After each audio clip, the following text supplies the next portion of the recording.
Diego Reis, idealizador da Be Creative, artista visual, designer.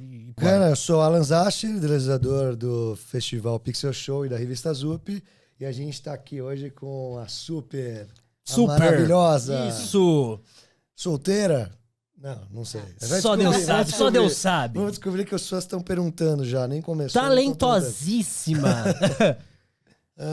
Então, Amanda Penkil. Pode ser Pankil. Pankil.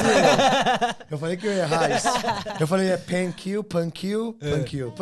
Brasil, né? Então é com vocês. Vamos começar já com o principal. Amanda, conta pra gente um pouco quem é você, o que você faz. Bom, eu sou Amanda Pankil. Sou paulistana, né? Sou uma artista da Zona Leste de São Paulo, região da Penha, Cangaíba ali e adjacências. Comecei no grafite, né? Me reconheço como artista visual porque faço outras coisas, né? Além do grafite, mas eu vim dessa escola, né? Comecei em 2002 no grafite e até hoje ainda estou atuante aí no cenário também. Independente do que seja ou não seja grafite, né? A gente tem várias discussões, Legal. Enfim. Mas sou uma artista que vem desse rolê, né? E é isso. Atuo como arte educadora também. E vou contar bastante, assim, da minha trajetória. Legal. Amanda, ó, sem vergonha, o espaço é seu, tá bom? Pode falar à vontade. Fala aí, Alan. É isso, é um bate-papo tranquilo, vamos trocando ideia, contando sobre sua vida, o que você... Vamos começar, né, contando, já que você está falando contando da vida, vamos falar mais, então, como foi esse começo? Conta um pouco dos desafios, né, principalmente como uma mulher, como que era ir pra rua, no começo, com quantos anos você começou a ir pra rua? Você já desenhava desde pequenininha na sua casa?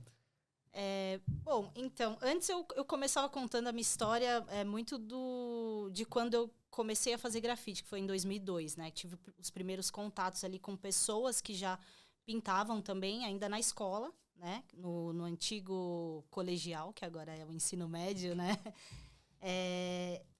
Eu encontrei outros artistas, né? Desse rolê na escola e já tinham interesse por desenho e tal, né? Mas aí, fazendo esse resgate, assim, né, bem antes, o que já acontecia na minha vida que talvez tenha me levado para esse caminho, né? Eu lembro muito das pinturas de Copa do Mundo na rua, né? Pintura no chão mesmo, no asfalto, né? Lembro. E eu tenho, que a gente ainda vê hoje, né? Em bem menos quantidade, assim, mas a gente ainda consegue ver. Mas era muito comum nos anos 90, né? E eu tenho um tio que é arquiteto, então meu tio sempre teve também contato com desenho. E ele era o artista eleito para fazer os desenhos lá dos mascotes, né? Escrever lá Brasil, fazer os letreiros e tal, na minha rua. E é uma prática muito comum nas periferias, né? Então, eu me mudei com 7 anos para esse lugar que eu moro até hoje, né? Ali no Cangaíba. E a minha avó já morava ali. E o meu tio, ele era esse artista que fazia os desenhos. Então, eu, desde muito pequena, acompanhava o meu tio. Então, via ele fazendo os desenhos. Rolava uma influência, né? Isso, ajudava a pintar, né? Então, podia pegar lá o pincel, ajudar, mesmo criança, né? Ajudava, tal. Então, eu vejo muito depois, né? Que eu tomei, assim, ciência disso. Falei, pô, eu acho que tem muito a ver com isso. Porque... eu já pegava ali os restinhos de tinta, já, né, queria rabiscar uma coisinha ou outra, tipo os postes da minha rua, né, cimento, mole, tipo, eu moro lá desde os 7 anos, então, você vê uns cantinhos lá, tem o PAN, sabe? Eu moro do lado de uma oficina mecânica também, às vezes eles deixavam lá as latinhas de tinta de sobra, de funilaria e tal, e aí eu pegava lá os restinhos de tinta e fazia lá um desenho no poste. Então, o poste em frente à minha casa tem lá o PAN de, sei lá, 90 e pouco. Assim. Eu nem sonhava em fazer grafite, mas já tinha coisa ali da demarcaçãozinha do meu nome, de alguma coisa. Então, eu vejo que tem muita ligação, talvez, né? Você já sabia o que era grafite ainda? Ou... Nem sabia. Nem pichação. Nem não sabia. prestava atenção nessas coisas, né? Outras coisas também que eu acho que tem muito a ver, eu estudava numa escola que tinha uma abertura já para isso. Então, tinham trabalhos de desenho dentro. Era mais aerógrafo e tal, mas tinha.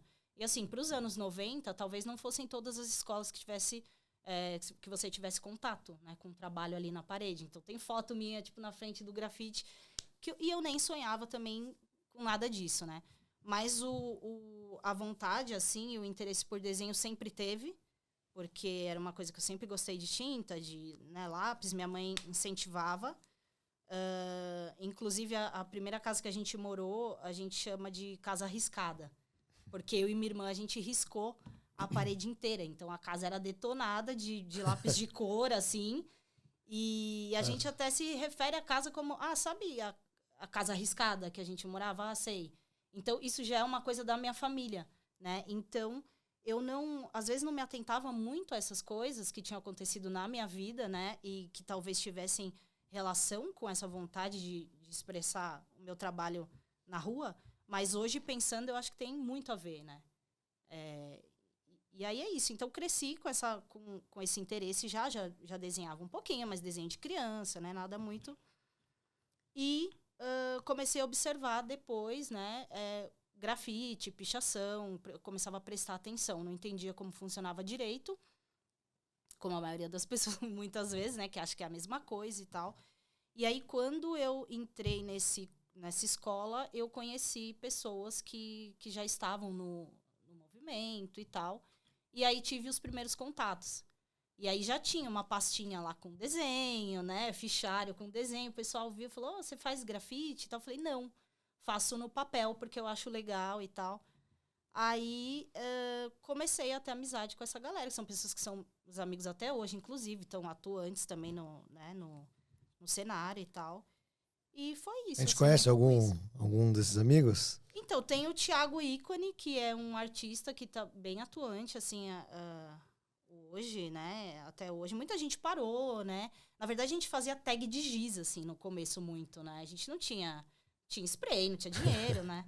Tinha spray, não tinha canetão, não existia, né, 1000 canetas com 1000 pontas e tal. Então, a gente tinha o quê? Giz de cera. Uhum. E aí, teve esse boom da tag de giz muito no começo, final dos anos 90, começo do ano 2000, assim. Dos anos 2000, né? Isso é 2001, assim, já fazia taguinha de giz e tal. Então, essa relação com a rua começou com esse tipo de atividade. E aí, depois, já gostava de desenho, aí a coisa vai se ampliando, né? Vai evoluindo. Uma Pokémon evolução constante. Meu, mas da hora, legal. Assim, eu gosto muito de ouvir essas histórias, assim, do início, porque mostra muito, né? Raramente alguém que não teve uma certa influência ou contato com alguma coisa de arte ou criativa, ela não siga a profissão, né? Ou, sabe? Deu pra entender o que eu quis dizer? Porque você, desde o começo, né, oficina e tal, tinha lá, latinha e mexia e, né, olhava, tinha esse olhar já, mesmo não sabendo o que era, né? Aconteceu com você assim também, ô Alan? Comigo foi bem parecido. Aí, tipo, meus pais me colocaram numa escolinha de arte quando eu tinha, sei lá, 8, 9 anos, que eu fiz até acho que os 14. E lá eu aprendi a fazer animação. Minha primeira animação fiz com acho que 11 ou 12 anos. Era a conclusão do curso, acho. E foram 3 meses desenhando lá um calhamaço de 500 folhas pra fazer 10 segundos de animação. Flip, né? Mesmo, assim, era na época que você fotografava desenho por desenho. Sim. E eu tive tudo, contato com papel escultura, papel machê, marcenaria, aquarela, guache, todos os tipos de técnicas. Teve caligrafia, mas minha caligrafia sempre foi ruim pra caramba. Mas na verdade, eu confesso que eu aprendi muito mais tarde o que era grafite. Muito mais tarde. Eu acho que eu posso até falar que acho que quando eu inaugurei, um ano antes de começar, quando eu estava pensando e desenvolvendo a revista Zup, já tinha a revista online, né? O blog, né? E a gente começou a receber de alguns colaboradores que moravam na Alemanha. Vocês conhecem esses artistas aqui, que eram os Gêmeos? E no Brasil ninguém conhecia os caras, mas eles é sempre assim, né? Começa a ficar mais famoso fora do Brasil. O Brasil é aquele Infelizmente é o complexo de vira-lata caminho contrário. e a galera não dá valor aqui, né? E tem muita coisa boa. E aí a gente tava pensando, eu e a Paulinha, que era a jornalista que fez a primeira edição comigo, quem que a gente colocava de capa. Então a gente falou, tem que ser um artista que a gente acredita que vai explodir, que vai bombar daqui uns anos. E aí a gente tinha uma lista com vários artistas. Eu falei, e aí os Gêmeos, a gente colocou, vamos colocar os Gêmeos. Porque na época ninguém conhecia. E 2 anos depois os caras explodiram, assim. E a nossa ideia da revista sempre foi olhar pessoas que a gente acredita que tem talento e também que vai ter sucesso. Sim. E que e a gente está aqui também para promover e incentivar, né? Quem sabe a gente dá um empurrãozinho. E aí tem muito colecionador, agência, sei lá, pessoas que gostam de arte. E às vezes o cara não fica famoso, mas arranjam uns fãs que vão comprar arte. Então o objetivo está sendo cumprido. E aí a gente, voltando aí, meus pais, eu descobri o grafite muito mais tarde, quando eu estava começando a ZUP. Já tinha a ZUP online, mas eu ainda não sabia muito bem o que era. E já sabia que tinha várias vertentes de arte, isso eu já sabia, mas o que era exatamente grafite, sabia que os caras pintavam na rua, mas nunca prestei muita atenção. E aí foi por causa da ZUP que eu comecei a prestar. E amei, né? Porque é outro tipo de expressão e que, do mesmo jeito que a ilustração, a fotografia, é mais um jeito de você enxergar e descobrir artistas ou se inspirar com isso. E também eu ia muito, meus pais me levavam muito em galerias, em museus. Então acho que foi pegando gosto e acabei trabalhando fui estudar comunicação e trabalhar com ilustração, design gráfico e depois curadoria. E Amanda, legal, Alan, essa história, né? Porque é isso, né? Tipo, a gente sempre tem uma sementinha que vem de baixo. Sim. No seu caso, assim, teve incentivo dos pais também? Como é que é? Então, Como é que seus pais olhou, inclusive, você, mulher, né? Porque tem muito esse negócio de... Pô, a menininha do pai, né? Da mãe e tal. E vai fazer grafite, vai pra rua, meu Deus, perigo. Ou não é o trabalho que a família quer, né? Pra pessoa. Como é que foi contigo isso aí? Então, comigo foi um desafio, assim, né?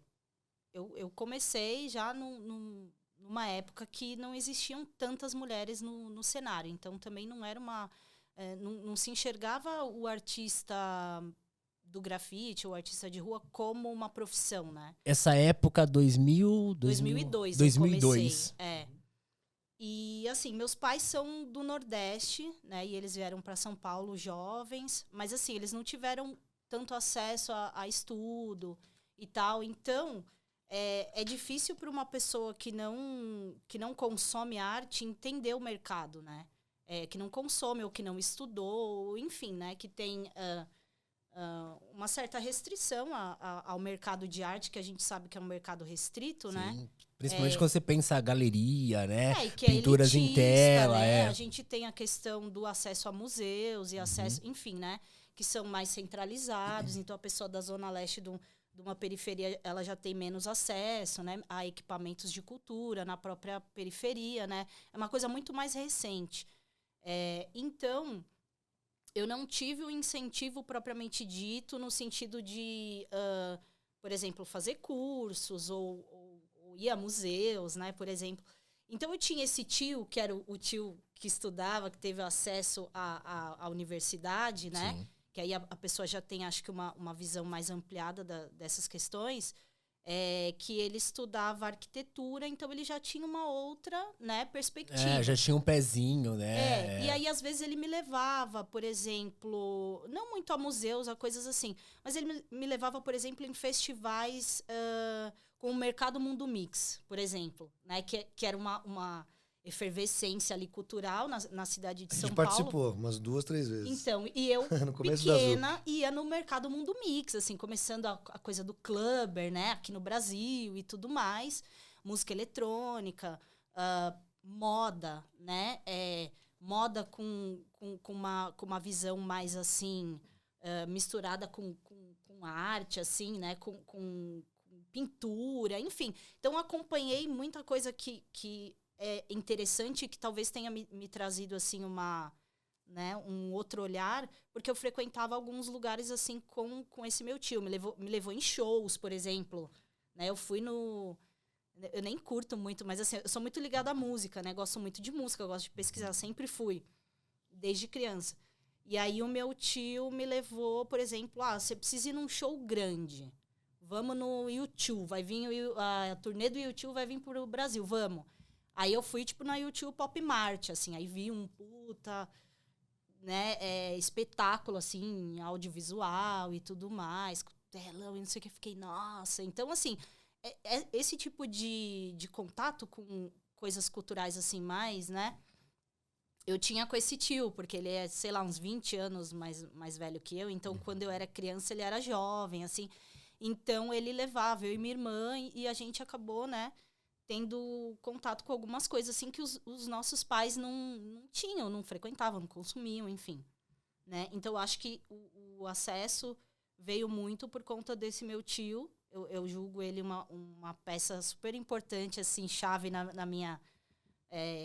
Educação artística. Educação, na minha carreira, enfim, né? Na minha visão de mundo e tal.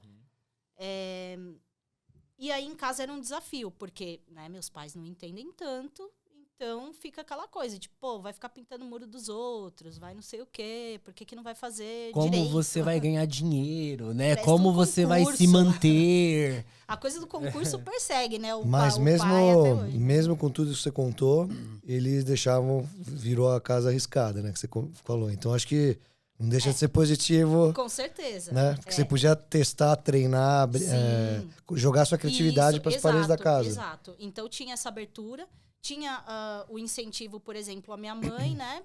Minha mãe foi dona de casa a vida inteira, ainda é. E também os programas infantis, né? Então tinha coisa lá, Daniel Azulay, não sei o quê. Sim. Catavento, que ensinava a fazer massinha, ensinava a fazer tinta, ensinava não sei o quê.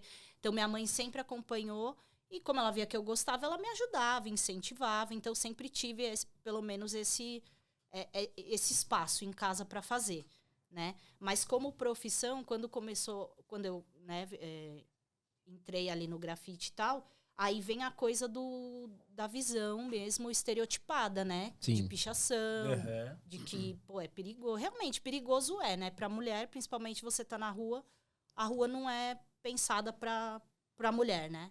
O homem foi educado ali pensando na história, na cultura, né?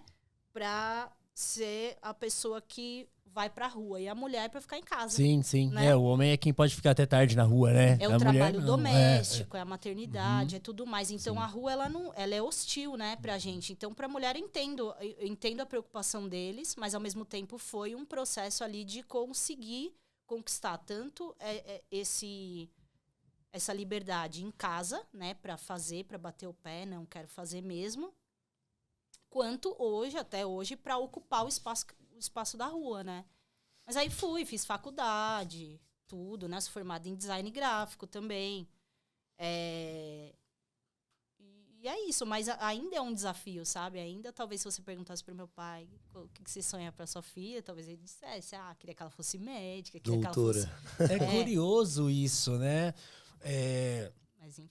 Isso é um pensamento muito das famílias mais pobres, né? Das famílias que vêm de baixo mesmo. Porque é isso. Não é Tipo, só quando a nós gente... pobres, acho que, pelo Acho que a que gente já todas, entrevistou, viu? porque de todo mundo. você acha que é? Meus pais falaram que tinha que ser engenheiro, Uhum. sabe? Sim, Engenheiro, A gente entende médico. a preocupação dos pais, Eu sou né? classe Mas- média, né? Uhum. Eu nasci, meus pais eram classe média. Meus avós que vieram da Europa, aí vieram com uma mão atrás da outra. Mas aí eles criaram, conseguiram, trabalharam e, graças a Deus, ficamos classe média rápida. E que eu acho que é o sonho de todo mundo, né? Sim. E aí, mas, eu me lembro, 15 anos, eu fui fazer curso técnico. E aí acabei fazendo eletrônica e robótica, nada a ver com o que eu faço hoje. Óbvio, foi legal, importante. Eu também gostava de robô. Eu achei que eu ia desenhar os robôs.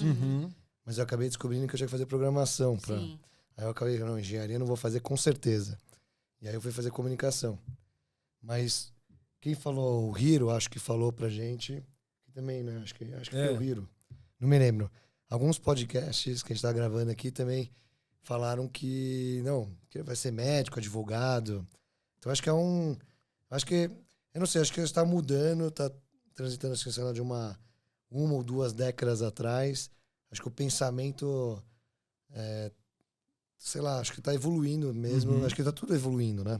Até porque, tipo, de 10 anos pra cá, olha o tanto de novas profissões e formas de ganhar dinheiro que surgiu, né? Mas eu falo assim, você tá certo quando você diz que eu acho que todas as famílias, real, assim, tipo, acho que ninguém pensa, é raro alguém pensar, meu filho vai ser artista. E no máximo, se pensar alguma coisa, é outro tipo, tipo, né, sei lá, não sei, cinema, teatro, alguma coisa assim. Né? E nos anos 80, eu lembro que a galera, pelo que eu pesquisei, estudei, nos anos 80, você não entrava numa galeria se você não fosse high society.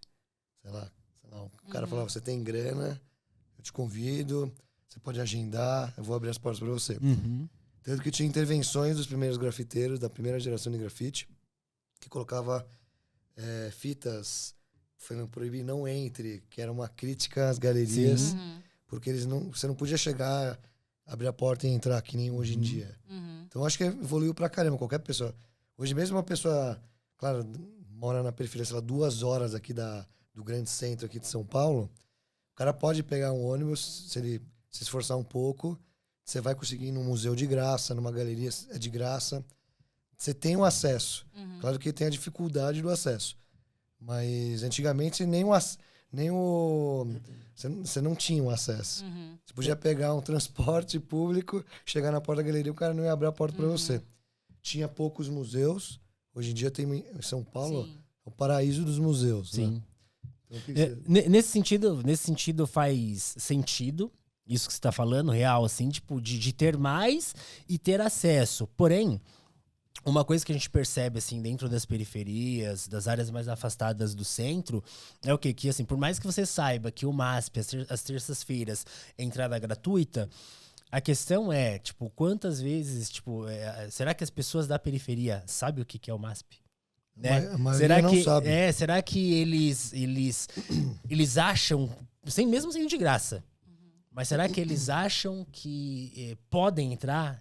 Tipo, será que eles se sentem pertencentes a ponto... tempo de chegar, né? Porque será fecha às 7 e a pessoa, se ela trabalha até às 5, por exemplo, quanto tempo ela demora de Guaianazes até aqui? Entendeu? Ela não chega, então... Cara, eu vou te falar, pesquisa. Eu fiz pós em curadoria e quando você começa a estudar lá, e aí eu comecei a pesquisar, dos trabalhos foi tentar descobrir qual que é a porcentagem da população brasileira que vai em cinema, ou teatro, ou galeria. Meu, museu, hoje é 70 e poucos % não vão. E assim, por que não pode ter, por exemplo, uma sede do MASP, que os caras têm verba pra caramba durante o ano, porque não poderia ter um mini MASP, um MASP móvel. Sim, pra levar pros lá lugares. 2 horas daqui da capital de São Paulo, sabe? Sim, que foi o que o Cobra fez um tempo atrás, né? O ônibus lá e foi pra algumas regiões e deixava lá, a galera entrava. O Sesc tem um trabalho assim, né? A gente é pequenininho e a Zup Space, assim, a gente não tem... Começou na pandemia e a gente já circulou o nosso acervo fora de São Paulo em 3, 4 lugares. Imagine isso quando a gente for gigante. Não, mas tem que sonho, pensar. Né? Sonho. Tem que pensar, né? Sair disso, porque, por exemplo, principalmente para quem vem de baixo, e tá inserido na arte, é um privilégio. Né? É um privilégio, é uma luta, N coisas assim, né? Então, assim, é importante pensar mesmo como a ZUP e outros espaços, sabe? De levar mesmo, tipo, o trabalho pra conhecer, porque é isso, é plantar sementes. E aí tudo isso colabora onde? Ó, alimentando a revista, e por aí vai. E aí, tipo, Amanda, que com certeza deve ter outras mulheres que te seguem e te admiram, né? Ou não? Tem alguma história? Que sim, com certeza. Porque eu imagino que sim. Com certeza. Com a sua idade, com o tempo que você tem de trabalho, né? Já recebeu alguma mensagem, alguma coisa de alguém falando que você inspira? Como é que é? Sim, Na verdade, eu acho que isso é o que mais... É o mais gratificante, assim, sabe? Pode parecer demagogo, né? A gente falar, porque é isso que é mais importante. Mas realmente, assim, é uma coisa que me emociona porque a gente não espera muito isso, né? Porque, na verdade, não é tão... Demorou para ser bem visto, né? Tem uma questão também do artista ser um pouco anônimo, né? O artista que faz o trabalho de grafite, porque você faz e sai dali, né? Você não tá numa galeria, então a pessoa muitas vezes não tem acesso a quem fez aquele trabalho. Então, quando existe um reconhecimento, por exemplo, né? Ou de um artista que começou depois e tem você como referência e te deixa saber isso, que é muito importante, né? Ou pessoas que, por exemplo, falam que conhece o seu trabalho e você, né, não imagina que poderia ter chegado naquela pessoa, né? É muito gratificante porque mostra a força da arte, né? Também. Que ela não tá só no museu, não tá só na galeria, né? Acho que o grafite já é um grito disso, de que a arte pode estar inserida em qualquer lugar, né? E muitas vezes ela tá em lugares onde a arte desse modelo que a gente comentou, né, não chega, né? Não chega para essas pessoas. Então, o artista de rua, eu acho que ele traz um pouco disso para esses lugares carentes, né? Disso. Então, para mim é muito gratificante, sim, quando alguém se reconhece no meu trabalho, reconhece o meu trabalho, né? Ou tem como inspiração, assim, tanto não só o meu trabalho em si, né? Eu acho que é muito a minha trajetória, né? A minha pessoa artista, né? Eu acho que se a minha história inspira as pessoas, né? Que eu tenho uma história que vem da, né? Uma pessoa que vem da periferia, que teve acesso à universidade também por conta de projetos sociais relacionados com o grafite, né? Que eu participava. Então, eu fiz um cursinho popular, que era... ele era um cursinho que era parceria de uma ONG, que era o Projeto Aprendiz, que é um projeto que também deu um boom no grafite, né, em São Paulo, até diria no Brasil, né? Que é um cenário ali de onde saíram vários artistas atuantes, né, e importantes até hoje.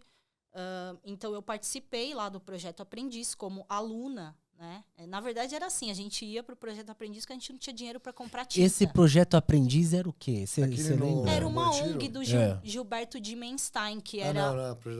ele era Vila Madalena. Isso, Vila Madalena. Uhum. Ele era um jornalista da Folha de São Paulo e outros veículos e tal.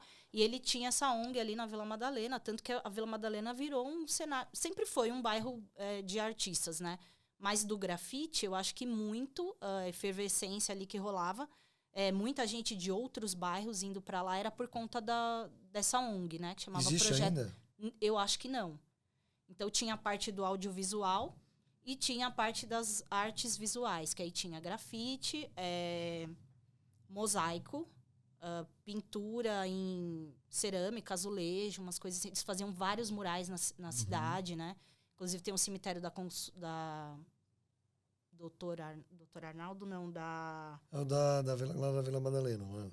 Isso. Que tem os mosaicos, tinha, né? Isso, tinha os mosaicos. Então, eram todos projetos lá do Aprendiz. Então, eu era uma dessas artistas iniciante que não tinha grana para comprar spray, por exemplo, e a gente sabia que no Projeto Aprendiz eles davam oficina de grafite. Então, a gente saía lá da Zona Leste e falava, vamos se inscrever na oficina que a gente vai ganhar lata. Boa. E eu comecei a frequentar a Vila Madalena, né? Acho que o grafite é muito, muito bacana também, porque ele faz a pessoa que começa a pintar, ela se apropria da cidade, entendeu? Então, por exemplo, eu já dei muita oficina, sei lá, em Guaianazes, por exemplo, que os meus alunos nunca tinham ido ao centro. Não sabiam onde era teatro municipal, nunca tinha vindo na Paulista, por exemplo, né? Então, eu reforçava muito nisso. Falava, vocês têm que se apropriar da sua cidade, cara. Vai lá, pega um ônibus um dia. Você não gasta R$2 com... Na época era R$2, mas assim... Você não gasta R$2 com, sei lá, com doce. Pega um dia R$2, combina vocês, vão pro centro. Vão ver o centro, vão ver a arquitetura, vão ver não sei o quê. Então, assim... E o grafite faz você transitar muito, né? E aí eu frequentei lá e eles fizeram uma parceria, assim, coincidentemente naquele segundo ano, né? Eu frequentei alguns anos ali. Eles fizeram uma parceria com a FIA, que era um instituto da USP, Bank Boston, outras instituições, e fizeram um cursinho pré-vestibular que era social. Então você passava o dia lá, ganhava passe, e eu inclusive passava debaixo do ônibus para vender o passe, tipo, era isso. E tinha aula de artes, que era coisa que na escola a gente tinha uma aula de artes, infelizmente, muito precária, escola estadual, sou de escola pública, né, minha vida inteira. E foi me abrindo, assim, sabe, muitas coisas. As aulas de artes de lá foram muito importantes, assim, né, com artistas que eram atuantes e tal, e davam aula pra gente. Então, foi muito bacana. E aí eu tive acesso, por exemplo, a fazer o vestibular e consegui uma bolsa de 90%. Muito bom. Então, eu fiz FAAP com 90% de bolsa porque eu consegui por esse cursinho. Você fez FAAP na época que tava punk eu de fiz cara, FAAP né? na época que eu comia pipoca, aquela rosa. E a galera, tipo, tem casa do pão de queijo lá dentro, tem um monte de coisa. E eu levava minha pipoquinha rosa e falava, meu Deus do céu, o que eu tô fazendo aqui? Então, foi um desafio muito grande. Era né? prédio 3? Design gráfico? Fazendo Design 5, gráfico, comunicação. lá no subsolo ali, Então, fiz FAAP, tive acesso a FAAP, por exemplo, por conta do grafite. Então, assim, eu sou uma pessoa que vem de projetos, né, sociais. Então, natural também o meu caminho de ser arte educadora também, porque eu devolvo um pouco, né, do que E você dá muita oficina? Onde que você ensina? Eu comecei na FEBEM, era FEBEM ainda, depois virou Fundação Casa, eu peguei essa transição, né? Então, quem trabalha com grafite, com arte, com muralismo, enfim, né? E precisa trabalhar, o que acontece? A gente tem uma dificuldade de conciliar, né? Trabalho e o trabalho formal e o trabalho, por exemplo, artístico, né? Ou de grafite, enfim.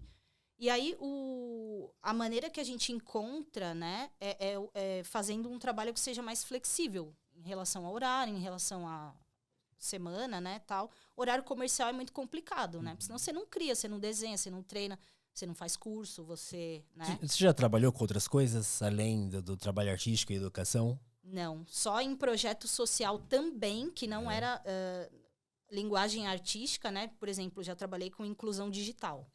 Projeto social da Porto Seguro, né? Nas próprias fábricas de cultura, que também já trabalhei como educadora. E aí comecei na FEBEM, peguei a transição para a fundação, era artes mesmo, né? E aí comecei, e é um pouco difícil você sair também, porque aí você tem a possibilidade de entrar nesse mercado que te proporciona mais flexibilidade de horário e tal, e aí você, né, você segue. Tanto que eu terminei a faculdade de design e não fui para o mercado de design, porque ele exigia, né, aquela coisa do horário comercial, né, 5 vezes por semana, 8 horas por dia. Eu tentei ficar na área do design, assim, trabalhando nesse formato. Mas chegou uma hora que eu cansei, assim. Eu percebia que eu trabalhava muito, ficava barbudo, assim, sabe? Virava à noite às vezes. E aí isso me deixava muito mal. Cara, chegou uma eu hora trabalhei que com design gráfico. E era assim, entre as 9 e nunca saía. É isso. Mesmo então. você trabalha em casa. Então, várias vezes eu faltava na faculdade porque tinha que entregar algum projeto. Eu estudava à noite, né? Então... E dá uma cansada, né? Pô, nossa, eu dei uma cansada. Você cria assim, depois, sabe? Precisa de um ócio também, né? O pessoal acha que é folclore, que é porque é preguiça, né? Sim, artista é preguiçoso, não sei o quê. Mas, pô, precisa estar com a mente, né? Pra fazer suas coisas ali. E aí eu vi que não era pra mim, assim, o mercado do design, assim, já falei, pô, gostei muito do curso, acho que muito do meu trabalho, assim, muito do que tem no meu trabalho, acho que é muito influenciado pelo design, a coisa da simplificação da forma, né, bem flat, assim, eu gosto do meu desenho, assim, né. Ele é gráfico, né, ele é bem gráfico. E eu acho que tem muito... do design, porque é uma coisa que eu sempre gostei, realmente, né? E é uma coisa que pode parecer simples, mas a gente persegue, né? Isso também, tentar simplificar o trabalho. Isso né? Demorou um pouco, mas eu percebo que eu sempre fui foi muito mais gráfico, assim, né? O meu traço e tudo mais. Então, tem muito a ver, mas, ao mesmo tempo, o mercado não me atraiu e também não me acolheu, né? Porque é difícil, porque eu ganhava um valor ali com as oficinas melhor do que, por exemplo, se eu largasse as oficinas e fosse fazer estágio. Sim. Por exemplo, eu não podia me dar esse luxo, né? Porque não dava. Senão eu não pagava a faculdade. Porque eu pagava ainda os 10%, Sim, né? sim. Tem gastos, enfim. E não pode zerar em alguma matéria, não pode, né, tem... Sim, eu não pude pegar nenhuma DP, assim. Então, eu fiz um curso que demorava... Um curso de 8 semestres, né? Que são 8 anos. São 4 anos, eu demorei 7. Eu até falei 8, porque eu demorei 7. Porque eu trancava, tinha que trabalhar, juntar dinheiro. Meu pai não pôde me ajudar nessa época. Juntava grana, voltava, fazia mais um semestre. Pagava, não vou ter dinheiro para fazer a rematrícula. Para de novo. Então, foi uma resiliência ali, ó, que não sei se hoje teria... Mas quando você trancava, você continuava no mundo da arte, Continuava né? com arte e educação. Arte e educação. E fazendo o meu trabalho autoral paralelo, assim, né? É que também nessa época não tinha tanto mercado. Depois que começou as empresas chamarem para... live paint, não sei o quê, customização, na loja tal, não sei o quê. E não tinha muita abertura, né? O grafite estava... Acho que muito quando teve esse boom dos gêmeos, né? Eu me lembro até hoje que a gente foi na Galeria Fortes Vilaça, naquela exposição que estourou, assim. Talvez 2006, 2008, não me lembro. 2008. 2006 foi a ZUP, o lançamento da ZUP. E eu me lembro que a partir dali começou a abrir muita coisa. E teve a exposição na FAP, né? Deles caíram. Teve a exposição saiu na no FAP, Fantástico, já foi depois. Foi mega, ultra... Eu não lembro de nada dessas coisas. Nessa época eu tava fazendo o cursinho né, curso de mangá, aprendendo a desenhar, mas assim, lógico, já olhava pro grafite e tudo isso porque Sim. tava lá, né? Era presente com os meus amigos e tal, assim. Mas, por exemplo, é legal vocês falar isso, né? Porque tem uma coisa que você falou, que você fala para alguns alunos seus, que, vai lá, vai visitar o centro, ocupem os espaços, assim. Isso começou comigo mais ou menos lá para 2012, sabe? 2010, quando eu fui estudar na Quanta, aqui na Vila Mariana, E aí que quando... Famosa. Que eu comecei nossa, caramba, aí comecei a ver, aí o trabalho, e, sabe? Comecei a conversar com profissionais e me abrir a mente, assim, de tipo, cara, nossa, sabe? Mas tem muito disso mesmo, assim, tipo, as pessoas não sabem, precisa mesmo dessa conversa mesmo, dessa catequização, assim, de tipo, vai, se você pode, né? Tem que ir e tal. E plantar essa semente aí, né, meu? Porque é um projeto, né? A pessoa ficar lá, né? Sim, total. Então você precisa, né, incentivar as pessoas que não, sabe? Porque cada vez mais para cada vez mais outras pessoas terem acesso, sabe? Porque senão a ideia é essa mesmo. Deixa o centro para você ir aqui só trabalhar, gerar lucro aqui para as empresas e volta para sua casa. Sim. Vai lá dormir, né? E não, né? Então, é isso. Então, eu tive esse start quando eu fiz, por exemplo, o projeto Aprendiz, né? E é o que eu tento plantar de sementinha também quando eu tô lá no fundão da oficina. Legal, legal. Ô, Amanda, e qual que é o tema do seu trabalho? Se tem um tema? Olha, o tema central é sempre a figura da mulher, né? Tem uma questão com o feminismo, assim, também, que é muito forte, né? Acho que todo trabalho é um pouco autobiográfico também, não tem como a gente fugir disso, né? Mas eu costumo estar sempre perseguindo, assim, alguma coisa, sabe? Então, eu não gosto de fechar o meu trabalho. Eu não tenho um tema muito específico, além da figura da mulher, né? Porque eu gosto de estar sempre experimentando. Então, eu acho que quando o artista encontra uma fórmula e só segue, não sei, não é meu tipo, sabe? Eu sou uma pessoa que eu tô sempre tentando tanto melhorar no sentido técnico, né? Então, até hoje eu estudo. Eu não tinha condições, por exemplo, de fazer cursos de pintura, de não sei o quê, quando eu comecei. Então, depois que eu comecei a ganhar a minha grana e tal, agora que eu, né, de uns anos para cá, que eu comecei a investir numa coisa mais técnica e tal. Então, agora, por exemplo, estou fazendo curso de pintura a óleo, que é uma coisa que eu sempre quis, mas é uma coisa também muito...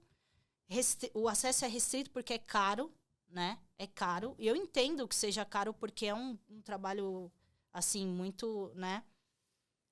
E curso de desenho, por exemplo, né? Quando o meu trabalho começou a não me contemplar mais, assim, eu falei, pô, eu acho que tá muito... Não sei, não tô conseguindo expandir a partir daqui. Acho que eu preciso desconstruir para reconstruir, né? Então, antes eu era um pouco avessa a isso, né? A coisa mais tradicional de arte, tipo assim, fazer curso de desenho. Eu falava, não, tem que ser a coisa sair. Eu sou autodidata. Sabe essa pira que a gente tem, assim? Eu tinha muito isso no começo. E aí, depois que eu comecei a, né? E conversar com outros artistas e conhecer trabalho de outros artistas, né? Também, eu acho que vai, né? A gente amadurece também enquanto artista e percebe que, né? Essa coisa de pôr o artista muito como um gênio incompreendido que, sai, de repente sai.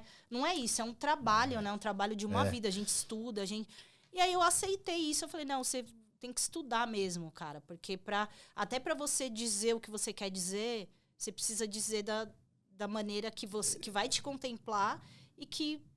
As pessoas possam entender, né? Também, né? E aí eu fui para essa coisa de estudar. Então, estou um pouco mais nessa pira de estar estudando e tal. Então, não quero fechar ainda numa coisa central. Claro que eu tenho assuntos, né? E assim, pesquisas que estão presentes na minha vida. Mas ainda acredito que estou buscando. Tô sempre em... Eu tenho essa inquietude, assim. E mudando um pouco de assunto, sim, claro, na arte, mas... Fala sobre o painel. Qual que é o maior painel que você já fez? E onde? Onde você tá colocando a sua arte, sabe? Os últimos que eu fiz, assim, os maiores, sem dúvida, foram as empenas que eu fiz pelo mar. Né, que é o Museu de Arte de Rua, né, que é um edital que abre todos os anos para os artistas pela Secretaria de Cultura. E aí eu fiz a minha primeira empena, né, eu morro de medo de altura, é um desafio também. Conto com a ajuda, né, dos artistas assistentes que me ajudam no topo lá, que às vezes eu falo, gente, aqui não vai rolar. Então... eu vou daqui para baixo e aí, né, e a galera me ajuda e tal. Guindaste ou a plataforma? O primeiro foi de plataforma elevatória. Delícia, né? Mais ou menos, porque balança, né? Bate o vento, o negócio, pô. O balancinho, né? Não, a plataforma mesmo, ela balança também. Tá, aquela que é uma tesourinha, né? Isso. A base não, né? A base não balança, mas ela tem um jogo aqui, né? Então, quanto mais alto... quanto mais alto, menos é estável. E aí, o primeiro foi esse em 2019, que acho que tinha talvez 150 metros. Uau. Nossa! 150 metros? Quadrados, não altura. Quadrado, não, pelo amor de Deus. Nossa. 10 por... Acho que era isso. Um prédio de CDHU, sabe? Que ele tem mais ou menos um...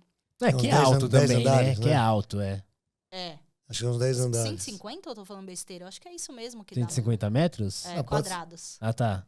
São 10 andares, Eles mais têm ou menos? Não, tem uns 10 metros, 12 metros de altura e a largura ali. Tipo, um pouco menos de 5 metros, talvez. Então... sei lá... 12 vezes 5, 60 metros, né? Pula as medidas, Ninguém aqui tá muito apto, mas assim... esse foi o primeiro, né? 2019. E aí, o ano passado, agora no final do ano, eu me inscrevi de novo, aí fui contemplada também com o projeto. No mar também? Pelo mar também. Aí fiz um outro prédio. Os dois são na Zona Leste. O primeiro foi na... região do Hermelino Matarazzo, e esse segundo foi na cidade Kemmel, que é ali próximo, quase Itaquá, assim, próximo de Guaianazes, ali bem periferia da Zona Leste. E aí esses foram os maiores, assim. E mais fora recentes. do Brasil, já fez algum ou ainda não? Fora do Brasil, eu não fiz nada, assim, a convite, né, de nada, nem festival, mas eu já fiz por conta. Eu participei de uma exposição, era até isso que a gente estava falando, né? Às vezes a pessoa vai primeiro para fora para depois conseguir um espaço aqui. Eu participei de uma exposição em Los Angeles, com mais 2 artistas, né, numa galeria lá, em 2008. Se não me engano, gente, já faz tanto tempo as coisas que, né? 2008. E aí, né, nessa viagem, né, a gente ficou 20 dias, mais ou menos, por lá, montou a exposição, abriu a exposição, enfim, ficou um tempo. E aí eu pude pintar, poucas vezes lá também, porque tem uma questão diferente, né, de política de pintar na rua, assim, não é essa... Eles arranjaram uma parede lá pra você. A gente pediu e conseguiu fazer. E numa segunda oportunidade também, foi em Washington, que a gente eu participei como artista assistente de uma artista que fez um trabalho no Museu Afro, aqui no Ibirapuera. E depois ela levou os artistas assistentes, né? A gente ajudou ela a fazer o mural aqui. Ela nos levou para lá e a gente fez um mural lá. Na escola que ela dava aula. É uma professora de artes, né? Hoje ela é diretora do museu lá da cidade, tal, Museu Afro da cidade. E nessa época ela fez esse mural. A gente foi para lá e fez um mural lá também. Eu já teve esses intercâmbios, já fui para o Chile, mas para o Chile foi assim, vamos para o Chile pintar, né? Tem um intercâmbio muito forte entre Brasil e Chile, né? Então vem muito pessoal de lá para pintar aqui e a gente vai sempre, uma vez na vida, vai pintar lá em Santiago e Valparaíso e tal. Também já fui assim. Lá tem bastante, né? Você vai subindo a montanha lá. Aí agora, projetos, queria fazer, sei lá, participar de algum festival fora, assim, mas tem que parar de escrever projeto, né? E tal, mas tá nos planos. Pixel Show. Também. Vamos. E aí, Alan? O que mais que a gente pode perguntar? Vamos falar um pouco de férias, né? O que ela faz pra se inspirar? Sim, sim. Né, Amanda? Conta pra... Sei lá, não é só do dia a dia, né? Da onde vem sua inspiração? Por exemplo, você se inspira com viagem, com filmes, música? Eu gosto muito de música, então eu escuto bastante música. Acho que a música tá muito presente, assim, na minha vida desde muito cedo. Então eu me lembro, sei lá, eu gosto de música antiga, que minha mãe fala, como que você sabe essa música? Como você gosta disso, né? O que Fala, que porque você ouvia. MPB ou música Não, brasileira? muita coisa mais de fora, né? Porque Antena 1. minha mãe ouvia Antena 1 e Alfa, assim, desde muito pequena. Então, eu fiquei com essa coisa de música anos 70, anos 80. Anos 80, acho que a coisa que eu mais consumo, assim, é música dessa época, né? E aí, esse meu tio também, né? Tem essa coisa de musical. Então, ele gravava as fitinhas na MTV dos clipes. E depois eu ficava assistindo as fitas de clipe da MTV, sabe? Então escutava muita coisa, assim, criança, né? Tipo New Order, Xadê, Madonna, tipo... Muita coisa, assim, que eu tive acesso muito pequena e comecei a gostar e gosto até hoje, né? Já foi em algum show da Madonna? Não fui, fiquei super em depressão porque eu não consegui ir nesse. Teve a última oportunidade. Você me lembrou, eu fiquei até triste. Não fui, pretendo... e espero que ela não pare. Mas música é uma coisa que eu gosto muito, que eu acho que tem muito inspiração, assim, no meu trabalho. Cinema gosto muito também, assisto bastante coisa, filmes, séries, assim, gosto muito também. E como que a música ou o cinema, como te influencia isso? Eu não sei se diretamente, mas assim, por exemplo, paleta de cor, tem um site que eu gosto muito que faz a paleta das cenas icônicas. Qual que é o assim, site? Tipo Hitchcock, tipo... Hitchcock não, gente. Hitchcock preto e branco. Preto e branco, né? Então a paleta de cor ia ser reduzida. Mas esqueci o nome do site. Mas tem um site que cria as paletas de cores a partir de cenas icônicas, assim, tipo... o filme do Fellini, o filme do Tarantino, não sei o quê. Então ele pega a cena e ele reduz ali para uma paleta de cores daquela... Então a fotografia do cinema, acho que coisas assim, né? Eu acho que não sei se diretamente, tipo assim, eu vou fazer um trabalho que fala sobre essa música, a ideia que essa música me trouxe. Não, mas como são coisas que eu consumo, obviamente essas coisas acabam me influenciando, mas não sei se tão diretamente assim. O que mais que vocês tinham me perguntado? Não, mas você respondeu, é basicamente isso mesmo, assim, né? Como é que essas coisas, o que você gosta, te influencia no seu trabalho, né? Gosto muito de ver exposições também, então vou em museus, assim, né? Vejo exposições que estão acontecendo. Gosto muito de andar pela cidade, tipo, desde adolescente, às vezes eu cabulava aula para ir para a Galeria do Rock para ficar andando no centro. Uhum. Então eu gostava de ver o Teatro Municipal, Estação Júlio Prestes.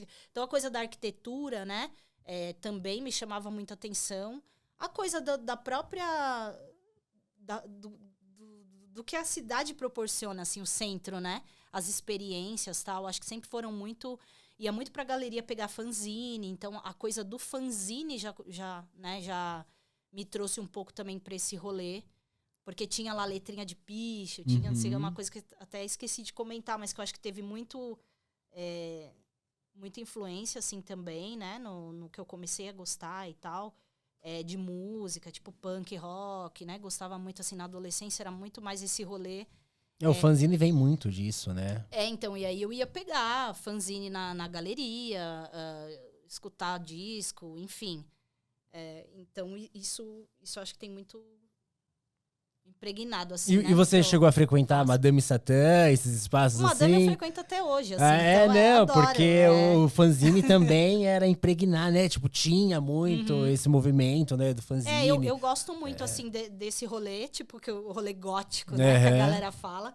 Então, eu consumo bastante a música também, gosto muito, né, desde coisas mais antigas até coisas mais recentes, né, porque é um cenário que parece um pouco esquecido, ou que parou ali no tempo, mas não, sabe, tem muita coisa de dark wave, legal, né, de música, assim, que eu acompanho, que é recente, e lançamentos e tal, então eu tô sempre ali acompanhando, então são coisas que acho que tem muito de pano de fundo. Assim, você conhece a Tina Curtis? Conheço a Tina.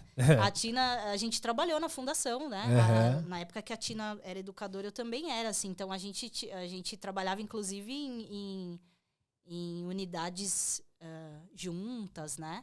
Ela tá na nossa primeira temporada aí. Que legal. Ela a foi Tina é uma... maravilhosa. Ela é muito importante, assim, pro cenário de fanzine manter essa cultura viva, sabe?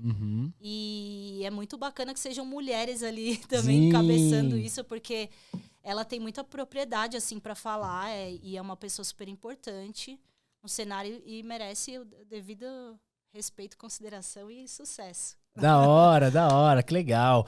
Ô, Amanda, e como é que funciona seu processo criativo? Já que o Alan te perguntou isso, né, sobre influências, inspiração, como é que funciona seu processo criativo? Você é uma pessoa ainda, mesmo que pinta, né, na parede, mas você ainda é uma pessoa do papel? Até pouco tempo atrás, sim. Mas aí eu alcancei o meu iPad Minha Vida. Eu te entendo. Meu iPad Minha Vida. E aí facilitou muito, assim, porque eu percebi também que era uma urgência do mercado, né? Você mandar um layout, você tal, e aí não dá pra você tirar uma fotinha do que você fez no papel e mandar. Precisa colorir, né, e tudo mais. Então tinha ter essa ferramenta, né? Era quase que imprescindível, assim. Então, um pouquinho antes da pandemia, acho que eu comecei com a coisa do digital. Não, é muito recente, né? É bem recente. Digital. Antes disso, era layout no sketchbookzinho ali mesmo, né? E passar pra parede. Mas isso dificultava até pra gente, né? Enquanto artista, porque você não vê a cor bem colocada tal. Às vezes você não tinha tanto tempo de produzir ali, colorir, né? Antes do mural e tal. Então o iPad ou a mesa digitalizadora que seja, facilitou muito, né? Então eu costumo hoje desenhar muito mais no iPad. E aí colorir, já ir com a coisa das cores já antecipado também, né? Pro trabalho. Então eu tenho desenhado muito mais no digital, assim. Legal. O papel eu dei uma... Mas eu sinto falta. Eu acho que o papel é o papel, assim, sabe? Total. Qu- Meu, eu ando, tipo, te cortando um pouquinho, mas eu ando, assim, tipo, iPad e papel, assim, tipo, fica na bolsa, assim, os dois. E aí eu vou muitas vezes no metrô, assim, desenhando no papel, fazendo, né? Eu gosto de muito Isso. fazer muito registro e tal, assim, mas não tem como, né? O digital acompanha, anda junto, assim, porque é aquilo, né? Por mais que a gente. Hoje em dia eu tô mais para desenvolvimento de projetos e tal, e, né, aqui o videocast é um projeto nosso. Então, eu tô muito mais hoje nesse, mas eu tento não deixar morrer essa parte mais artística, assim, de produção, de fazer, de estar pintando, de estar fazendo, assim. Eu percebo que diminuiu um pouquinho, né? Não sei se isso acontece. Acho que não, porque você é full time hoje, tipo, é artista, né? Que tá pintando e tal. Mas é isso, eu acho que a gente que começou, né, no papel, é difícil deixar o papel. É que nem ler, né? É que nem quem começou no Kindle, né? Leitura é a mesma coisa, né? Não é à toa que, aproveitando, né? Uma coisa, então, aproveitando para quem, né, gosta de ler ainda, né? Papel, essas coisas. Então, fazer aqui, ó, mostrar. Essa daqui é a nova Zup, galera. Tá bom? Novíssima. Novíssima. Acabou de sair do forno. Chegou, que é uma semana? Chegou sexta. Chegou assim, menos de uma semana aí pra você. Faz Lógico alguns que, dias. dependendo de quando você estiver assistindo, tem um tempo, tá? Mas é nova, essa aqui é a edição número 73, beleza? E Alan, como é que faz pra É só conseguir? entrar lá no site do Pixel Show, ou zup.co, ou shop.pixelshow.co, tanto faz. Os links lá são interligados. Entra na lojinha do Pixel Show e lá você tem todas as edições que ainda estão disponíveis. E é isso.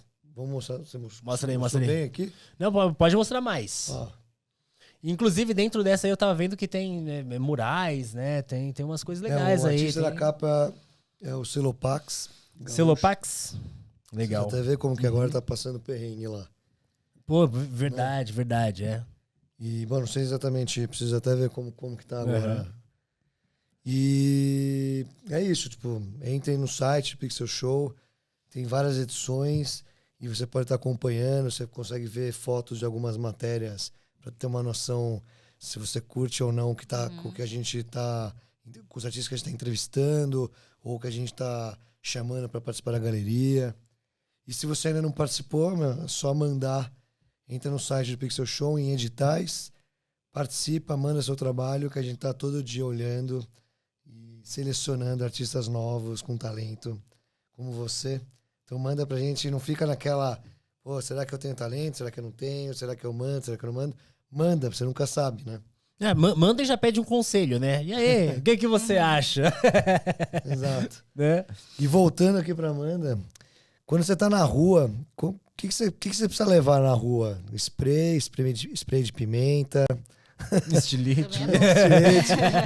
Também é bom. Conta, sei lá, você vai muito na rua, tem situações boas, situações ruins. Conta uma situação ruim, algum perrengue que você já passou, e uma situação que foi muito legal, assim, que você lembra que a mais inesperada que tá na mente, que foi um tesão lá, tá na rua, sabe?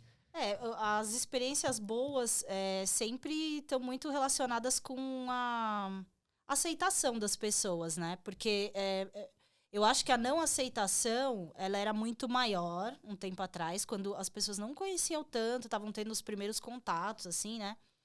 Então, quando você vê o artista fazendo, é a oportunidade que você tem ali para falar se você gosta ou se você não gosta, para ser bacana ou para de repente, né, o que você está fazendo aí e tal. Então a gente vive muito esse tipo de situação, né? Tanto da pessoa que curte, que, né, vai lá te parabenizar e tudo mais, conversar, curiosidade também, né? Porque é difícil ver o artista fazendo, quanto as pessoas que vão lá hostilizar e tudo mais, né? Então é comum a gente viver esses dois tipos de situação. Nos últimos anos, eu não tenho sido tão atuante na rua. Assim, pegar a mochila e sair. por exemplo, né? Até porque também hoje em São Paulo existe uma política que inibiu um pouco esse tipo de rolê que a gente fazia antes, que era muito mais assim natural você pegar e você ir sair, pedir uma autorização ou não, ou pintar em algum lugar. Encontrei um muro aqui num terreno, vou fazer. A gente fazia muito mais isso, pelo menos eu, né? Tem uma questão também, claro, do tempo que você tá pintando e tudo mais, né? Da sua coluna, se ela aguenta ainda levar, né? Tanta mochila. Você já tá com dor na coluna eu já? fiquei umas 2 semanas travada. A gente tava falando isso antes aqui, porque uma vida inteira de carregar mochila pesada, com spray e tudo mais. Então, Quantas latinhas você enfiava nessa mochila? Tem as limitações físicas, não adianta, a idade chega, né? Mas, vim 17, 18 latas na mochila. Tipo, aí vai diminuindo, agora só dá para 12, agora só dá para 10, agora... Então, assim, tem toda uma questão, né? E aí eu tenho pintado bem menos na rua. Assim, por exemplo, sair para pintar e procurar lugar. Isso praticamente é muito difícil hoje em dia. Quero voltar a fazer, porque é uma coisa que eu acho que é o grafite real, né? É isso, é esse contato, esse diálogo ali direto com a rua, né? Mas tem muito isso, né? Pra mulher, principalmente, tem uma questão que para mim é muito, assim, pontual, que pro homem é muito comum ele falar assim, e às vezes eu quero pintar, eu saio e vou pintar. Sim. É muito simples, né? O cara sai, pega lá seu negócio e vai e pinta. Ele não precisa dos amigos e tudo mais.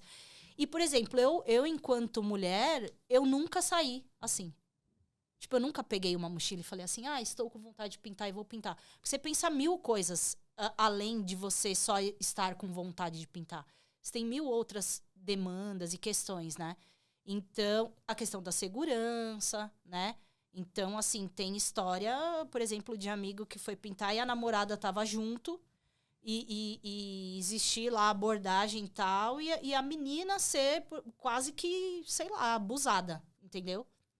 Porque tem a questão de, eu quero diminuir esse cara porque ele tá fazendo uma coisa que eu não gostei, então eu vou diminuí-lo agredindo a sua companheira. Então, assim... Punk o negócio. É muito pesado, né? Então, a gente vive situações na rua que são pesadas, ou ouve histórias, né, dos amigos e tal.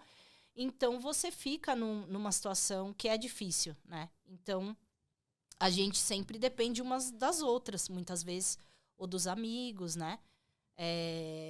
E eu acho que isso tem relação direta, assim, com o nosso desenvolvimento enquanto artista, né?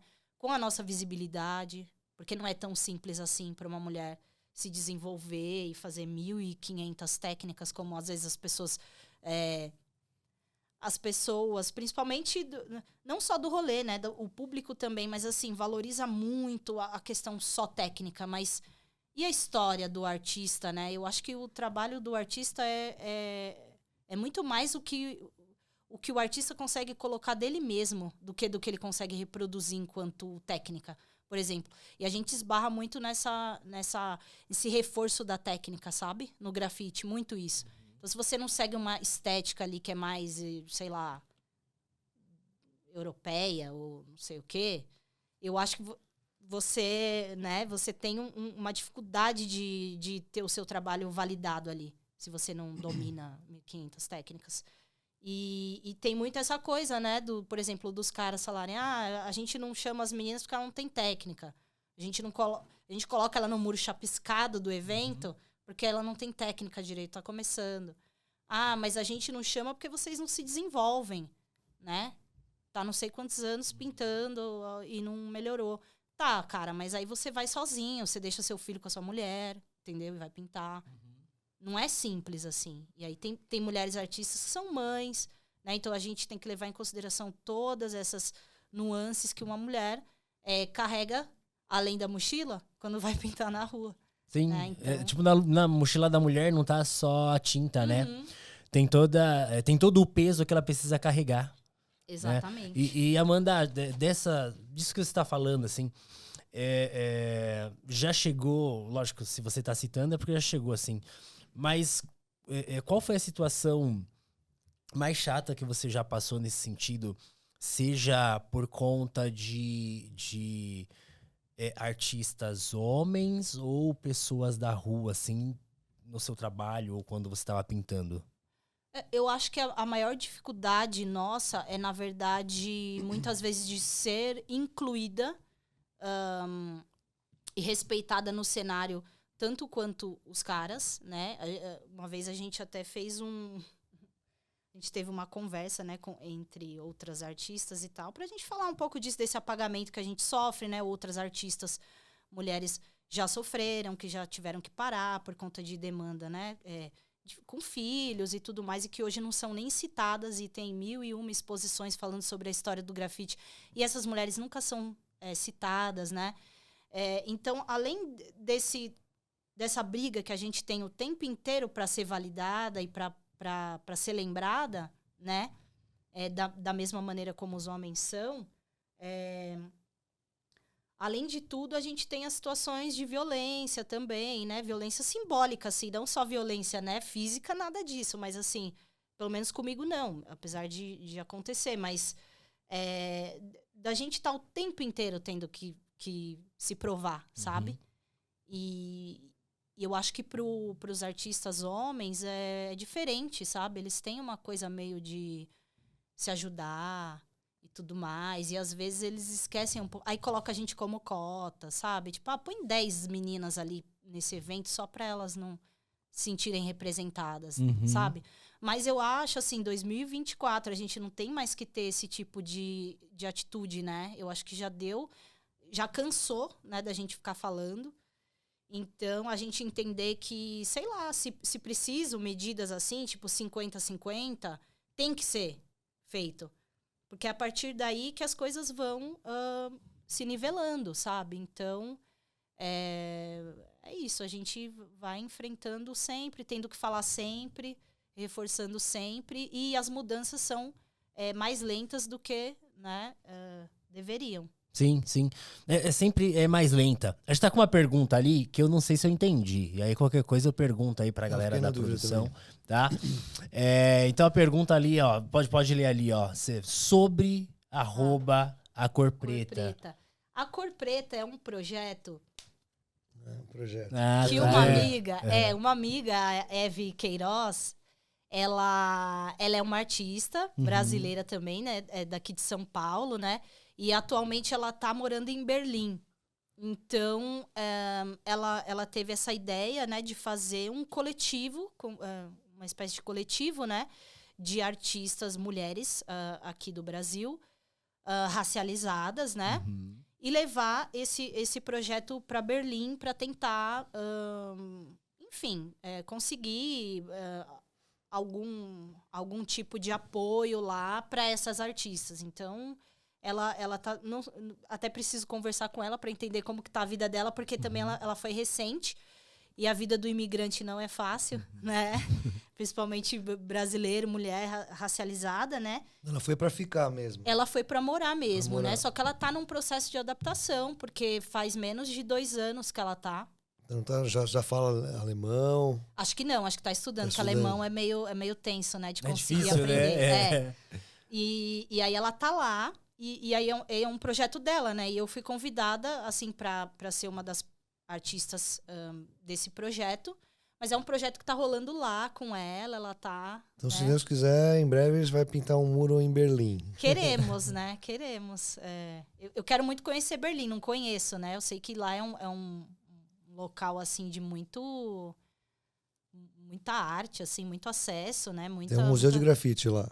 Então, muita coisa acontecendo e pretendo, quem sabe, em breve. Tomara, estamos torcendo, né? Não, show, da hora, não sabia desse projeto, não. Pô, legal, né? Pesquisar lá. Cor Preta. Não, maravilha, bom saber. E falando em projeto, você tem algum projeto, assim, seu, ou coletivo, ou individual, alguma coisa, um livro, sabe? Não sei, uma animação, uma exposição futura, alguma coisa que você esteja planejando aí? Então, ultimamente, assim, de poucos anos pra cá, eu comecei a me aventurar na produção artística também, né? E aí fazer produção de outros artistas ou produzir o meu próprio trabalho. Por exemplo, esse último trabalho do Mar eu tive a ajuda de alguns outros produtoras, né? Na verdade, que são artistas também. E também tentei produzir. Falei assim, não, eu tenho que conseguir fazer o negócio funcionar. Então, né, eu vou me produzir. Eu que vou correr atrás de tudo e tal, e vou dar conta de fazer lá o prédio. E aí rolou, deu certo. Antes disso, eu também já tinha tido outras experiências. O que acontece muito é que o artista, ele toma muito bonde aí da galera que produz e que tudo mais, porque a galera sabe fazer, né? A galera tem acesso. E muitas vezes o artista, ele fica ali como segundo plano do negócio, sendo que o artista é o foco, né? E muitas vezes a gente cai na mão de produtores, produtoras ali, a gente acaba ficando tipo como um prestador de serviço, sendo que, na verdade, quem está prestando serviço pra gente é o produtor, Sim. né? Então, acho que se esquece muito disso nesse cenário, assim. O artista, ele é... o cara não sabe como fazer, então vamos lá fazer pra ele, vamos fazer acontecer. E nessa a gente, né? E aí o artista, sai perdendo grana, né? E tudo mais. E aí eu tive algumas experiências assim, e falei, não, eu vou aprender a produzir também, porque aí eu vou poder produzir meus amigos, minhas amigas, sem que eles passem por isso. E também vou conseguir produzir os meus próprios projetos sem precisar também passar por isso mais uma vez, né? E aí tive algumas experiências assim produzindo. A gente fez, por exemplo, a revitalização do Centro Cultural da Penha. Aí eu participei como artista e como produtora. E a gente fez a curadoria dos artistas também. A gente refez o prédio inteiro, pintou, vários artistas participaram, né? Fiz também esse mar meu passado. E agora eu montei uma duplinha ali com uma outra artista amiga minha, a Mimura Rodrigues. Não sei se vocês conhecem o trabalho dela, muito incrível também. Que é uma artista que é mãe também. E a gente tá com um projeto de produzir outros artistas. Então, a gente tá muito também nessa coisa do por trás das câmeras, né? Para tentar produzir, escrever projetos e tal. Então, tô mais nesse lado agora também, além de pensar no meu trabalho, eu tô pensando também em viabilizar trabalho para os outros artistas, né? Então, eu tô mais nessa vibe produtora. Legal. Já que você falou de produção, assim, eu vou te fazer essa pergunta e depois uma outra. Tá, tem mais perguntas aí? Já pensou em algumas? Vamos ver quanto tempo a gente tem ainda. Eita, já estamos chegando no final. Poxa, já estamos ficando no final. Você acha que é importante, né, os artistas, eles conhecerem um pouquinho mais sobre isso, sobre produção, além de só pintar, além de só desenhar e tal? É importante para eles? E por que é importante? Eu acho super importante, assim, porque eu demorei muito tempo para entender que eu poderia escrever um projeto, por exemplo, né? A gente tem políticas públicas, né? Que tem verba destinada para cultura, né? Para artistas visuais, para fazer tanto exposições quanto murais, quanto... Enfim, né? O que a gente quiser fazer, a gente tem. Claro, existe um projeto também, muitas vezes, para que isso não chegue para maior número de pessoas, né? Então, é burocrático, é difícil, né? Então, demora muito. Mas eu acho super importante os artistas cada vez mais se apropriarem desse conhecimento, né? Para ter de volta o que é nosso, né? A gente paga os impostos, tal, e isso vem como forma dessas leis de incentivo e tal, e a gente precisa se apropriar, porque senão chega a gente de todo lado que tem o domínio, né, da escrita e tudo mais, né, pessoas que tiveram, às vezes, mais acesso, e aí elas conseguem nos colocar ali como coadjuvantes, sendo que a gente pode, na verdade, conseguir e se apropriar daquilo e, sabe, não ser usurpado como muitas vezes a gente é. Porque gente, se a gente não, né, o conhecimento liberta. Então, se a gente chega nesses lugares sem intermédios, eu acho que é sempre melhor, sabe? Então, acho muito importante o artista aprender outras ferramentas também para que facilitem a vida dele, né? Enquanto artista, enquanto empresário, CEO de MEI, né? Que a gente é CEO de MEI. Sim. E Essa é a primeira isso, vez sabe? que eu ouço CEO de... A gente Gostei é CEO dessa. de MEI. E aí precisa, né? Porque chega uma hora, a gente não pode ficar só esperando o convite, né?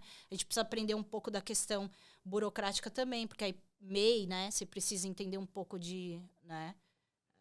Gerir ali sua empresa e tudo mais. Então, eu acho importante, sim, olhar para esse lado também. É chato, mas Não, precisa. não, eu perguntei isso justamente porque eu acho que como todo profissional criativo, artista e tal, eu também tive meu período assim, e só em 2019. Mas pouquíssimo Demorou tempo. muito Só em pra mim 2019 também. que eu comecei a ver essas outras possibilidades, mas assim, desde 2014 eu penso em negócio. Sabe? Pô, eu preciso construir, ter, né, um negócio que seja dentro do que eu já faço e não fora, né? Mas é isso, a maioria da galera, assim, tipo, o Alan que faz curadoria, enfim, conversa com muito artista, você também, Amanda, a gente percebe que é isso, tipo, há uma romantização, eu acho, tipo, ao meu ver, há uma romantização do que é ser artista. É claro, eu entendo que muita gente mesmo, muitos artistas não querem lidar com isso e tá tudo bem também. Mas eu acho que a grande maioria, assim, tipo... eu quero pintar, mas não sabe, tipo, um outro mundo que tem na frente, os ganhos que você pode ter com isso e que, você pode melhorar. Às vezes você vai pintar um pouquinho menos, é que você vai ter ganhos maiores, você vai aprender outras coisas, você vai produzir, você vai, né? Eu faço mentoria aí para vários criativos, não só artista, né? Mas criativos em geral. E o que eu sempre escuto é isso. As pessoas romantizam, falando, alguém vai me ajudar. Só que a gente tem que lembrar que para chegar nesse nível, são menos de 10% dos 100% dos artistas que existem. Então você precisa já estar já aparecendo, já sendo destaque. Então não adianta... no começo você tem que fazer isso. O que você está fazendo está de parabéns. Obrigada. Porque você mas... já está começando a produzir suas coisas, está tentando entrar nos editais para conseguir os seus projetos. E isso é mais uma fonte de renda, no fundo. Porque você pode fazer ilustração, porque você sabe desenhar. Você pode trabalhar para o mercado publicitário. Você pode entrar num edital, fazer até um quadrinho ou um livro de arte com o seu trabalho. Ou com vários artistas. Pintar um painel gigante. Então, tudo isso você tem diversas formas de conseguir resolver isso, né? Pode ser crowdfunding, pode ser um edital público. Então é isso. Acho que... E você falou bem. Estudar, descobrir, né? Fazer curso, descobrir como eu aprendo essa técnica, aquela técnica. Porque também não só como participar de um edital, como saber escrever da forma certa para ser aprovado, mas também a própria pintura, né? Você tem diversas formas de, às vezes, executar um trabalho, se você soubesse da técnica, de uma forma muito mais ágil, ou com muito menos dificuldade. Falar, bom, como será que eu faço, sei lá, técnica desse artista que está atrás de mim, ou esse artista que está do lado aqui, né, nesses quadros que estão aqui. Como que eu consigo fazer isso? Às vezes você precisa aprender uma certa técnica, um certo... Não é estilo, né? É técnica mesmo. Como aplicar a tinta do jeito certo para dar o resultado que você espera ter. Então, acho que estudo é fundamental. Tem gente, óbvio que tem gente que é autodidata, consegue evoluir sozinho, assim, mas são casos raros, né? A maioria é esforço, estudo. Mas mesmo... Muito trabalho, né? Sim, com certeza. Mas mesmo esses casos, assim, né? Tipo, as pessoas autodidata, elas estudam. Como? Estudam sozinhas, a partir do olhar, né? Então, assim, pra gente que tá sempre desenhando, pintando, que é criativo ali, a observação é um estudo, né? A gente vai passando, você deu o mesmo exemplo, a cidade, né? O cinema, tudo isso, né? A gente presta atenção de uma outra forma. E aí a gente pega tudo aquilo, né? E vai lá executar. E aí é sketch, estudo, sabe? É o olhar de aprendiz, né? Então... É o olhar de aprendiz. Não necessariamente você fazer um curso ou se voltar mais para a questão acadêmica da coisa, né? Mas tá como a esponja ali para absorver de tudo, né? Sim, sim. Dos lugares que você vai, dos artistas que você ouve, das coisas que você assiste, ou música que você escuta, né? É se colocar nesse lugar, de estar aberto, né? Pra se transformar. Eu acho que é isso. Da hora. E assim, a gente tá indo pro finalzinho já. Conta pra gente, e aí eu senti falta disso hoje, assim, uma situação, um momento, assim, que de muita alegria no seu trabalho, assim, na sua carreira, algo que, meu, te fez perceber que, nossa, esse é o caminho certo, sabe? Tem esse momento? Olha, acho que tem vários momentos. Não tem um grande momento, assim, né? Uhum. Que eu tenha... Acho que talvez nunca tenha pensado nisso também, né? Uhum. Esse é o momento. Mas, acho que um momento Participar do bom... podcast, Acho que esse é o momento. um momento bom, assim, e que é recente, que eu acho que pode ser usado como exemplo, por exemplo, ter conseguido fazer uma coisa que eu tinha uma limitação muito grande por conta de medo, por exemplo, né? De pintar algo muito grande, ter a questão do medo da altura, que eu tenho muito, assim, é um pânico mesmo, sabe? É uma coisa que a gente não sabe, não consegue explicar. E conseguir entregar o trabalho e ver o trabalho pronto, da maneira que você tinha planejado, né? Olhar o layout e olhar e falar assim, beleza, poderia ter coisa diferente? Poderia, mas conseguir, sabe? E conseguir entregar. Eu acho que eu demorei muito tempo por várias limitações, tanto minhas ou limitações de acesso, por exemplo, iPad, coisas assim. Não são coisas que não fazem parte da minha vida tanto tempo atrás, né? Mas eu acho que coisas que facilitaram, assim, o meu desenvolvimento demoraram um pouco de acontecer por N questões, mas hoje poder olhar as coisas que eu faço e gostar mais do que antes. Antes eu ficava um pouco frustrada, sabe? Eu sou uma pessoa muito crítica com o meu trabalho. Então eu falo assim, gente, pode criticar à vontade, porque vocês podem ter certeza que vocês não criticam mais do que eu. Eu tenho uma coisa muito assim, né, de não sei até que ponto isso é bom ou não, mas ao mesmo tempo é uma coisa que eu persigo uma excelência ali, né? Tenho um cuidado de... demorou um pouco também para eu assumir esse papel, entender que era dessa forma que eu ia me sentir feliz com o meu resultado. E agora eu tenho tido mais momentos de falar, pô, legal, é assim mesmo que eu queria. Pode melhorar uma coisinha? Pode, mas ficou mais próximo do que eu gostaria e estou feliz. Então, acho que esses são pequenos momentos que fazem a coisa ficar grande, sabe? Então, talvez não tenha um momento muito assim, mas acho que são pequenos momentos que vão me dizendo todo dia ali que eu tô no caminho. Maravilha, maravilha. O Alan, tem mais uma... Perguntar mais alguma coisa pra gente encerrar, viu? Eu vou finalizar, mas a gente termina com a Amanda falando. Não, perfeito. Uma última pergunta. Então, pessoal, obrigado por estar seguindo a gente, assistindo, aguentando as nossas perguntas. É isso. Né? Mas acho que conhecendo novos artistas. Não esquece de seguir a gente, clica no sininho aí, faz um comentário, escreve nome de artistas que vocês queiram que a gente convide e chame aqui para o Pixel Showcast. Pode fazer pergunta pro Diego. Depois ele tem várias histórias, né? A gente podia fazer um podcast com a gente também. Tem bastante, tem bastante. E para finalizar, e a gente fica aqui, a gente espera você para assistir o nosso próximo episódio, que daqui a pouco a gente divulga aí com vocês. Você só seguir a gente no nosso Instagram, Pixel Show. A Amanda vai terminar também falando o arroba dela. Pode falar agora o arroba. O meu é Amanda Pankill. P-A-N... K-I-L-L. Amanda Pankill, tudo junto. Com K-L-L. Isso. Fácil. E a gente vai colocar aqui na descrição também, não se preocupa. É só olhar aqui, clicar lá, seguir a Amanda, que é legal pra caramba, ficar acompanhando e virar fã do trabalho que ela tem feito. E pra gente finalizar, Amanda, fala pra gente o que pra você é o grafite e o que é o street art. Em poucas palavras. Olha, o grafite, para mim, é difícil dizer, porque quando você começa a viver o grafite, você não pensa muito no que ele é, né? Você simplesmente faz. Então, é um pouco de você também, né? Então, é difícil pensar de fora, assim.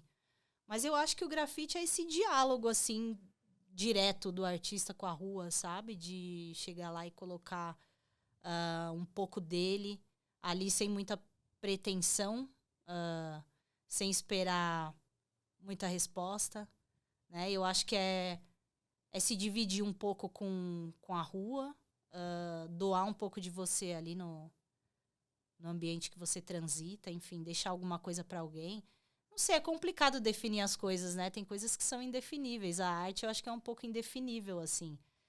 Tem uma frase que eu gosto bastante, que fala que a arte não é um espelho para refletir a realidade, mas um martelo para moldá-la, né? Então, eu acho que é um pouco isso, a gente chegar na rua e moldar o espaço, moldar aquele ambiente que é cinza, que é esquecido, que não tem nada, e deixar alguma coisa, né? Então, uma maneira de se comunicar ali. Bacana. Não, gostei. Adorei isso aí. Profundo. É. Num momento filosófico. Não definiu, mas a gente joga umas sementinhas. Acho que é para pensar mesmo. Eu não gosto de definir as coisas. As coisas são indefiníveis ainda. Quanto à vida. Isso aí dá mais uma discussão grande, né? Dá um outro podcast, assim. Temporada 2. Né? Tipo, o que é arte, o que é a vida, o que é o grafite, né? O que é... Terminamos? Do Mayakovsky. Amanda, obrigado pela... De quem que é? Mayakovsky. Então é isso. Vai dar os agradecimentos, Obrigado pelo convite, por aceitar o convite, né? Obrigado pelo Eu que convite. agradeço. Obrigado por ter aceitado o nosso convite. Isso aí. Acho que foi bem bacana o tempo que a gente passou junto aqui. Aprendemos juntos. E vocês, obrigado por ter assistido a gente. E fica acompanhando aí. Não esquece de dar o like. É isso. Segue a gente, comentário. Fica de olho aí nos próximos episódios e nas coisas, novidades que a gente tá fazendo aqui no Zup Space, na revista Zup. E até a próxima. Valeu, gente. Obrigado. Até mais. Tchau.